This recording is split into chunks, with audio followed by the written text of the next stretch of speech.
Hey guys, Zane here with another one-take review, and today I wanted to talk about the new Kasabian album, The Alchemist's Euphoria. The Alchemist's Euphoria is the latest studio album from UK rock band Kasabian. Although their international importance is pretty questionable when you take away their absolutely massive debut album, Kasabian have never stopped being relevant within the confines of their own home country. However, The Alchemist's Euphoria is much more than just another Kasabian album. It actually marks a number of absolutely massive changes for the band in terms of sonic aesthetics and physical qualities as well. The biggest change up here first, this is the first record from Kasabian to not feature their longtime frontman Tom Mahan. Rather, again, longtime member and backing vocalist slash secondary vocalist as well as guitarist Sergio Pizzorno takes over on lead. I really do feel like there's a "it's not delivery, it's Pizzorno" joke in there, but I don't really know where to put it, so I'm just gonna leave that out in the open. The thing about Mahan's voice that was always very important for Kasabian as a band was that it always had a touch of bite to it. I mean, it didn't have that constantly all of the time, but especially in their earlier and more rock-oriented years, Kasabian's original vocalist was something that really did have a lot of power behind it when he really wanted it to do so. And honestly, Pizzorno's vocals are about the exact opposite of that. Despite the fact that there are a number of cuts on The Alchemist's Euphoria that are reliant on emotional activity, Kasabian's new frontman seems kind of lacking in terms of actually taking charge as a leader of the group, and overall just very two-dimensional. It certainly doesn't help that an over-processing of those same vocals makes Pizzorno's voice sound robotic at times at best.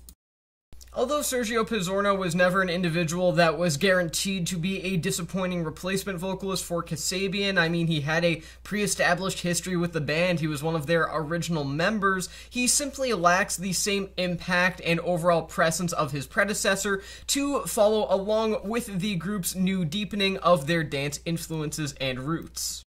The Alchemist's Euphoria also attempts to act as a vessel for Kasabian to develop themselves sonically. Of course, the group has always been largely rooted in dance-based sounds, as I just stated, and a lot of their biggest hits like Rewired, Shoot the Runner, and a number of other tracks have really just been entirely based around remixable sounds that could be easily used in clubs. One of, if not their biggest, most trademark song is literally called Clubfoot, so I mean, take that for what you will. Nonetheless, The Alchemist's Euphoria could definitely be the first time that Kasabian could be properly described as a shameless dance outfit, and while it's not a bad thing on paper, it's a bad thing in execution. Had it still been 2004 when the band were in their prime, this could have been a promising endeavor, but it's 2022. Dance music has evolved since then, and Kasabian have gotten significantly worse. In turn, the band predictably fall into traps created by their own faults, as The Alchemist's Euphoria produces some of the most soulless, heartless, and careless dance-worthy music out there. No one is expecting Kasabian, of all bands, to drop a classic-in-the-making masterpiece of a record. They couldn't do that in their earlier years, even though they did do some good stuff back then, and they certainly can't do so now. But at the very least, a run-of-the-mill, solid alternative dance effort should be brought to the table if this is what the band are trying to do. Sergio Pizzorno and co. have really brought to the table just a record that's meant to pander towards an audience that cares more about the movement than the music itself, and that crowd is totally respectable, and I can completely understand being more interested in the dance aspects of dance music over the music aspects of dance music, but that is what also greatly negatively impacts Kasabian's work here. This is the kind of music that's tailor-made to be kind of played in a club setting, I suppose, and nothing else. It's not even possible to listen to this casually when you're in a dance-worthy kind of mood, simply because there's so much better dance music out there. The album was produced by Pizzorno himself in collaboration with another well-respected producer, Fraser T. Smith.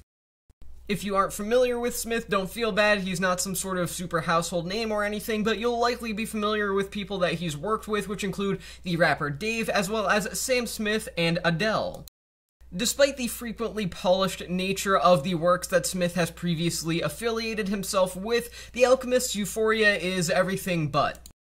The overall sound of this record sounds like a beginner's attempts at remixing and mixing and producing just some basic copyright-free dance music that's able to find online, maybe something that costs 99 cents. This record feels very cheaply made overall, as when things don't feel incredibly thin, things feel incredibly muddy. Cuts like The Wall are unpleasant to listen to, even ignoring their unlikable qualities compositionally, simply because their production is weak at best. The listener is constantly thrown around paper-thin, dance-rockish kind of cuts, and overly dense and muddy club-ready tracks, both of which are just wholly terrible. Any potential salvaging of an already terrible listening experience is just thrown out the window by what comes across as a bunch of orangutans breaking into the studio and pushing a bunch of buttons and turning a bunch of dials until Kasabian came in and chased them out of their recording studio, but then just decided to release the record as is. So overall, The Alchemist Euphoria was never meant to be a great piece of art by any means or anything like that, but at the same time, it was never meant to be this awful either. Sure, there were a number of things that seemed to make things go wrong from the start, be it a change-up in members, or just some maybe slightly questionable production-related decisions, but it also didn't seem likely that Kasabian would take a misstep of this proportion. I'm going to give this album half a star out of 5.